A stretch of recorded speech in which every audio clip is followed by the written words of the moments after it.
our very first interview we ever did, we really dove into the go-giver and kind of the 5 principles of what that means. And for those that aren't familiar with Bob, author, speaker, go-giver is one of those business books, a parable really, that has all kinds of business lessons woven in.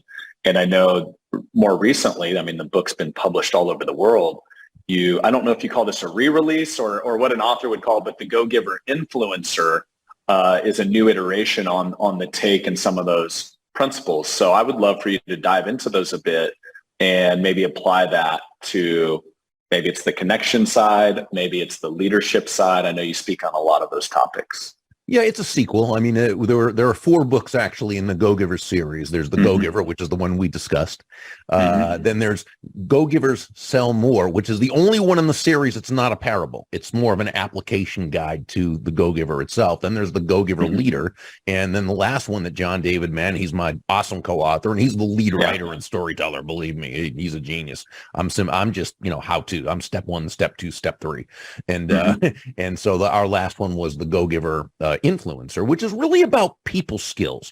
And, Brad, I really believe that in any profession, and especially when it comes to financial services, when it comes to the financial advisors we know, people skills is really the difference maker between that successful advisor and that stratospherically successful advisor.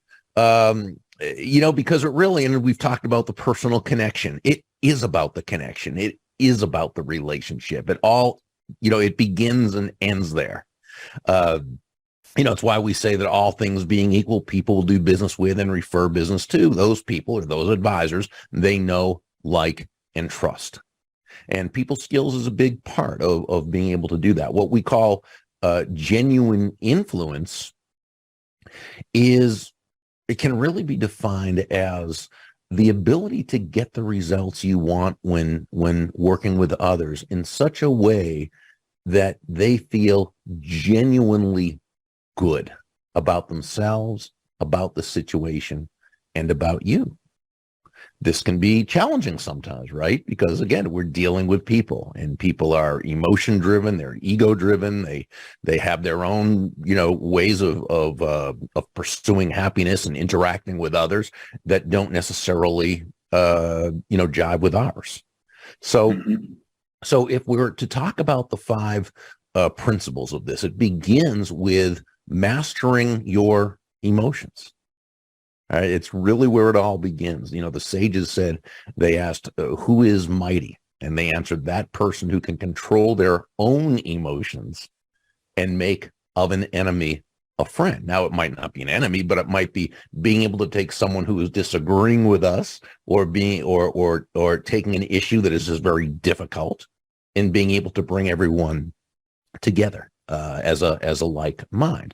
This is so important because it's only when we're in control of our own emotions, when we're in control of ourselves, that we're even in a position to take a potentially negative situation or person and turn it into a win for everyone involved. Hey, we all so admire that person who, no matter what's going on right around them, they just remain calm. They remain cool. They're able to make decisions logically as opposed to reacting and so forth.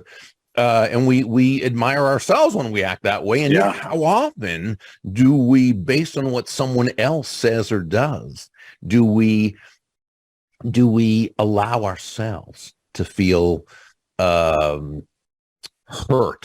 or frustrated or victimized or angry, and we say or do that very thing that not only is not productive in terms of getting the results we desire, but are absolutely counterproductive. So we'd have to ask the question, well, if we know better, why do we do that? And the reason is because we're human beings. And as human beings, we are emotional creatures. It's simply how we're built. Now, we like to think we're logical, right? We all like to think we're logical. And to a certain extent we are, but we're pretty emotion driven. We make major decisions based on emotion, and we back up those emotional decisions with logic. We rationalize, which if you break the word rationalize in two, it simply means we tell ourselves rational lies. And we do that in order to justify that emotional decision we made, or losing our head, losing our cool when we know it was not the right thing to do. So, Brad, one thing I think is very important is to understand that we're certainly not saying you should deny your emotions or forego your emotions. Emotions are a very important part of life. They're a wonderful part of life. They bring us joy. They make life worthwhile. No, we're just saying make sure you are the master of your emotions as opposed to your emotions being the master of you. One of my great friends, leadership authority, Dondi Scumaci, I love how she says it. She says, by all means, take your emotions along for the ride, but make sure you are driving the car. So, take counsel from those emotions. Okay. Listen to them. They've got wisdom to share, but make sure the logical part, the CEO part, right, is the logical part of your mind. And they're the ultimate decision maker.